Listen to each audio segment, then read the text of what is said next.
چہرہ ہے کہ انوار دو عالم کا صحیفہ،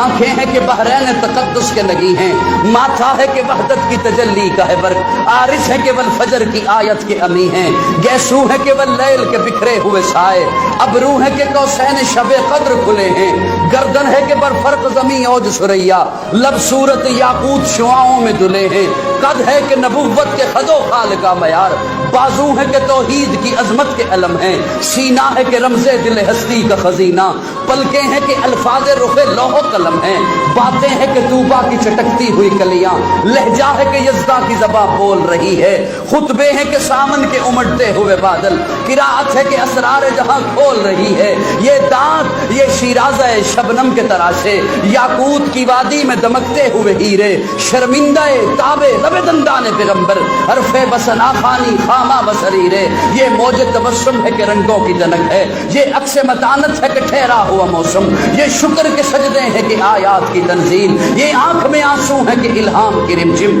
کہنے کو تو ملبوس بشر اوڑھ کے آیا، کہنے کو تو ملبوس بشر اوڑھ کے آیا، لیکن تیرے احکام فلک پر بھی چلے ہیں، انگلی کا اشارہ تھا کہ تقدیر کی ضربت، مہتاب کے ٹکڑے تیرے قدموں میں گرے ہیں، کہنے کو تو فاقوں پہ گزری تیری راتیں، اسلام مگر اب بھی نمک خار ہے تیرا، تو نے ہی سکھائی تمیز من و یزداں، انسان کی گردن پہ صدا بار ہے تیرا، کہنے کو تیرا فخر تیرے فخر کا باعث، لیکن تو سخاوت کے سمندر کا کنارہ، کہنے کو تیرے سر پہ ہے دستار یتیمی، لیکن تو زمانے کے یتیموں کا سہارا۔